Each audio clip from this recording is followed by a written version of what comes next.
అది October 12, 1972 south అమెరికాలోని యురుగ్వే దేశం నుండి ఒక చార్టెడ్ ఫ్లైట్ చిలీ దేశం యొక్క రాజధాని అయిన శాంటియాగోకి ప్రయాణమవుతుంది. ఈ ప్లేన్లో రగ్బీ ప్లేయర్స్, వాళ్ళ మ్యాచ్ చూడడానికి వెళ్తున్న వారి కుటుంబ సభ్యులు, స్నేహితులు ఉన్నారు. ఫ్లైట్లో మొత్తం 45 మంది ప్యాసింజర్లు ఉన్నారు. అందులో 4 క్రూ స్టాఫ్.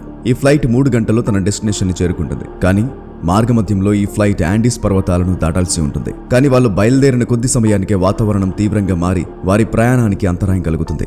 దీని కారణంగా ఈ ఫ్లైట్ను అర్జెంటీనాలోని మెండోసా సిటీలో ల్యాండ్ చేయాల్సి వస్తుంది. ఫ్లైట్ రాత్రి మొత్తం అక్కడే ఉంటుంది. తర్వాతి రోజు ఉదయం అంటే 1972 అక్టోబర్ 13న ఫ్లైట్ టేకాఫ్ అవ్వడానికి సిద్ధమైంది. కానీ ఇప్పటికీ కూడా వాతావరణం అలాగే ఉంది. అనుకూలంగా ఏమాత్రం లేదు. అయితే ఈ ఫ్లైట్ నడిపిస్తున్న పైలట్ చాలా అనుభవజ్ఞుడు. అతను ఈ మార్గం గుండా 29 సార్లు ఆల్రెడీ ట్రావెల్ చేశాడు.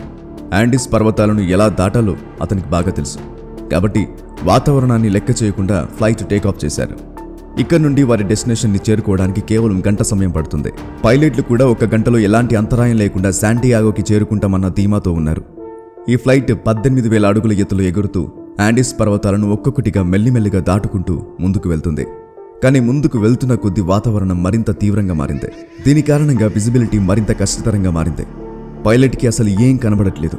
ఒకవేళ వాతావరణం గనుక అనుకూలంగా ఉండి ఉంటే చుట్టుపక్కల ఉన్న పర్వతాలను చూస్తూ ఎంత ఎత్తులో వెళ్ళాలి అని అంచనా వేయడం సాధ్యపడేది.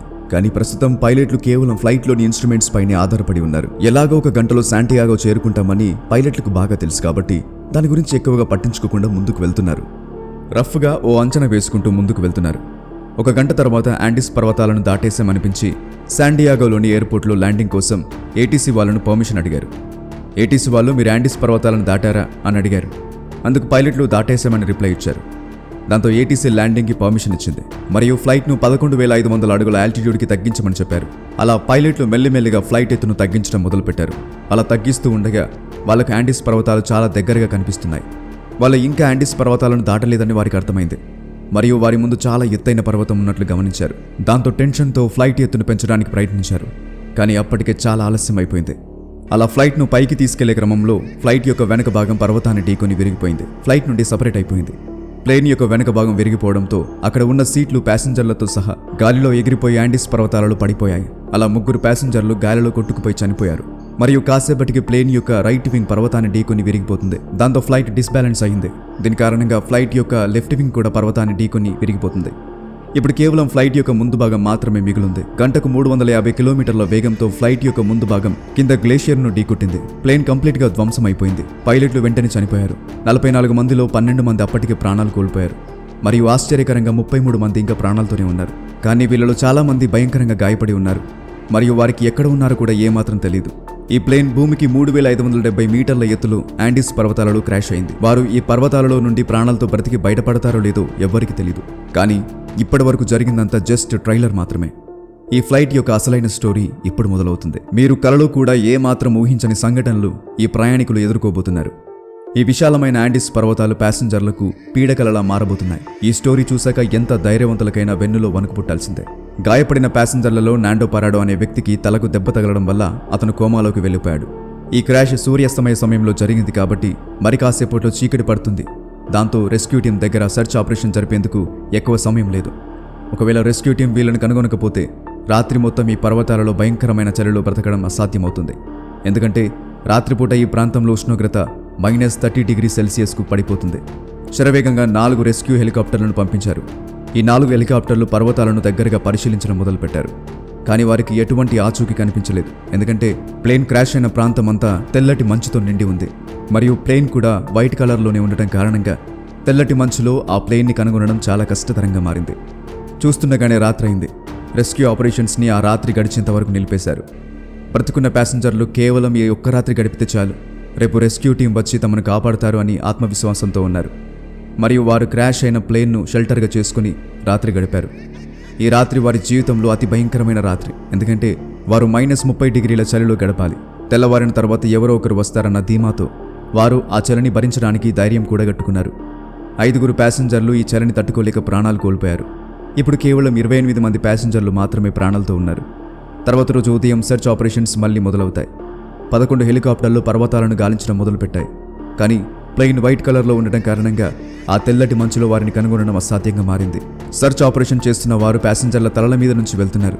కానీ వారికి కిందున్న వారు ఏమాత్రం కనిపించట్లేదు. దీని కారణంగా ప్యాసింజర్లు రెస్క్యూ టీం చూపును ఆకర్షించడానికి ఫ్లైట్ పై భాగంలో లిప్స్టిక్లతో SYS రాయడానికి ప్రయత్నించారు. కానీ అంత పెద్ద అక్షరాలతో రాయాలంటే వారి దగ్గర ఉన్న లిప్స్టిక్స్ సరిపోవు. దాంతో వారు వాళ్ళ దగ్గరున్న సుట్ కేసులతో ఒక పెద్ద క్రాస్ను తయారు చేశారు. పైనుండి రెస్క్యూ టీం అది చూసి వస్తారేమో అని ఎదురు చూడసాగారు.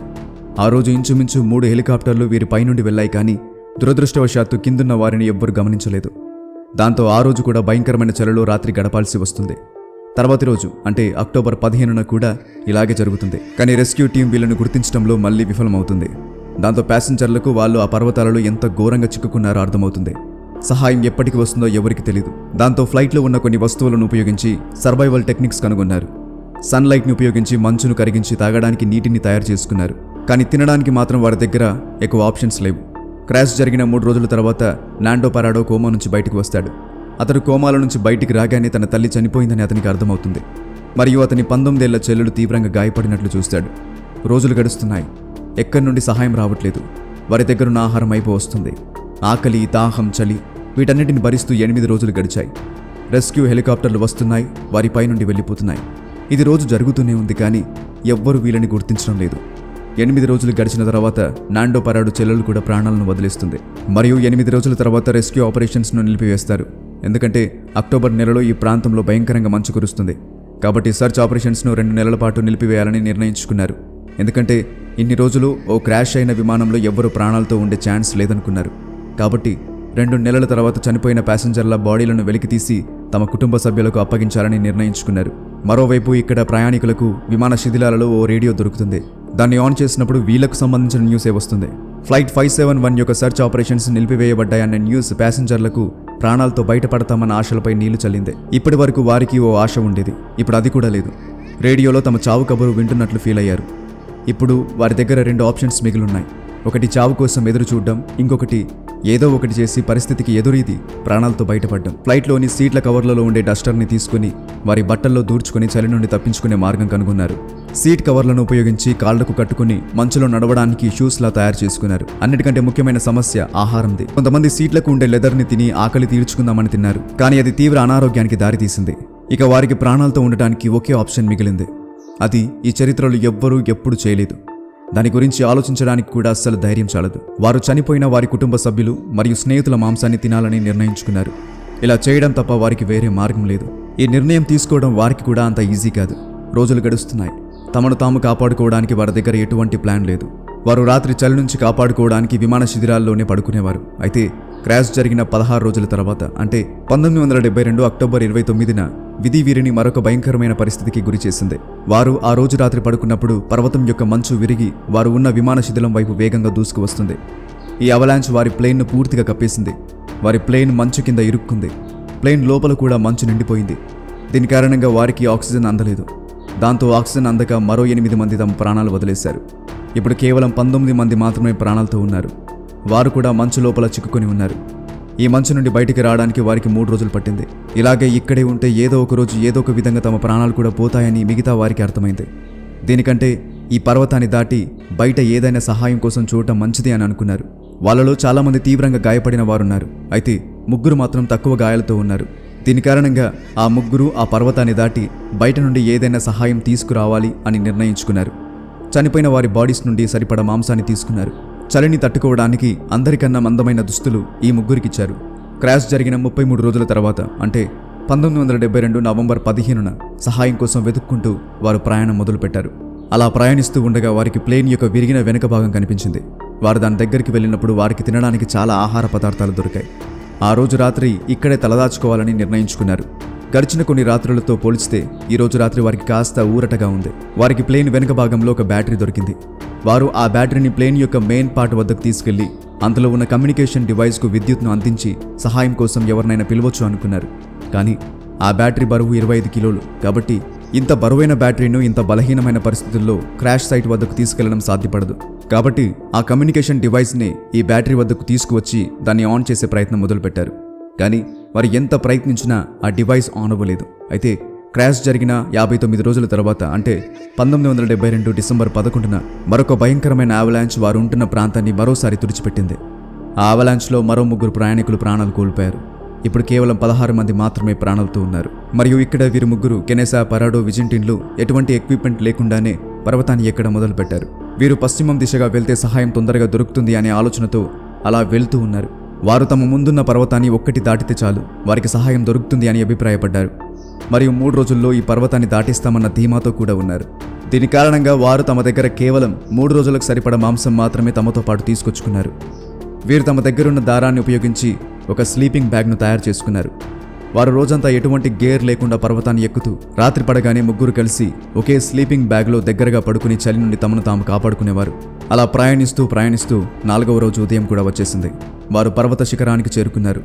వారు ఎప్పుడైతే ఆ పర్వత శిఖరానికి చేరుకున్నారో వారి ఆశలు ఆవిరైపోయాయి.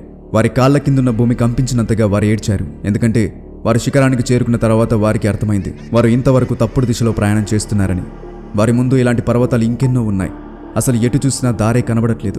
వారు ఎక్కువ ఆహారాన్ని తమతో పాటు తీసుకురాకపోవడంతో ముగ్గురులో నుండి ఒకరు తిరిగి క్రాష్ సైట్కు వెళ్లాలని, మిగతా ఇద్దరు ప్రయాణాన్ని కొనసాగించాలని నిర్ణయించుకున్నారు. దీని కారణంగా విజింటిన్ వెనక్కి వెళ్లిపోతాడు మరియు పరాడో కెనెసాలో ముందుకు వెళ్తారు. అలా వారు కొన్ని రోజులు ప్రయాణించిన తర్వాత వారికి ఓ నది ప్రవాహం కనిపిస్తుంది. వారు ఆ నదీ ప్రవాహాన్ని అనుసరిస్తూ కిందికి వెళ్తున్నారు. అలా వారు 9 రోజులు ప్రయాణించిన తర్వాత డిసెంబర్ 20వ రోజు వారికి ఆ నదికి అవతలి వైపు 3 వ్యక్తులు కనిపిస్తారు. వీరు నడిచి చాలా అలసిపోయారు. ఈ 9 రోజుల ప్రయాణంలో వారు 61 కిలోమీటర్లు నడిచారు. ఇప్పుడు వారి ముందున్న ఆ 3 వారికి దేవుళ్ళలా కనిపించారు. సహాయం కోసం గట్టిగా అరవడం మొదలుపెట్టారు. కానీ ఆ 3 వ్యక్తులు టుమారో అని చెప్పి వెళ్ళిపోయారు. ఆ రోజు వారికి ఎటువంటి సహాయం అందలేదు. కానీ మరుసటి రోజు ఆ గ్రామస్తుడు తిరిగి వారి దగ్గరికి వచ్చాడు మరియు ఒక రాయికి కాగితము పెన్ను చుట్టి వారు ఉన్న వైపు విసురుతాడు. నాండో పరాడోలు ఇద్దరు తమకు జరిగిన విషయాలన్నీ ఆ పేపర్లో రాసి ఆ గ్రామస్తుని వైపు విసురుతారు. ఎప్పుడైతే ఆ గ్రామస్తుడు ఆ లెటర్ను చదివాడో అతనికి మొత్తం అర్థమైపోయింది. ఎందుకంటే అతనికి కొన్ని రోజుల క్రితం ఈ పర్వతాలలో ఓ ప్లేన్ క్రాష్ అయిన విషయం బాగా తెలుసు. కానీ అతనికి వీళ్ళు ఇన్ని రోజులు ఎలా బ్రతికారు అనే విషయం చాలా ఆశ్చర్యపరిచింది. ఆ గ్రామస్తుడు సాధ్యమైనంత వేగంగా నగరానికి వెళ్లి పోలీసులకు సమాచారం చెప్తాడు. దాంతో వెంటనే వీళ్లను రక్షించడానికి చిలీ నుండి ఎయిర్ ఫోర్స్ రంగంలోకి దిగింది. ఆర్మీ ఆఫీసర్లు పరాడో మరియు కెన్నెసాలను హెలికాప్టర్లో ఎక్కించుకుని క్రాష్ సైట్కు చేరుకున్నారు. 1972 డిసెంబర్ 22వ రోజున క్రాష్ జరిగిన 70 రోజుల తర్వాత ప్రాణాలతో ఉన్న ప్యాసింజర్లను కాపాడడం జరిగింది. ప్రాణాలతో బయటపడ్డారు. కానీ వారి పరిస్థితి చాలా ఘోరంగా ఉంది.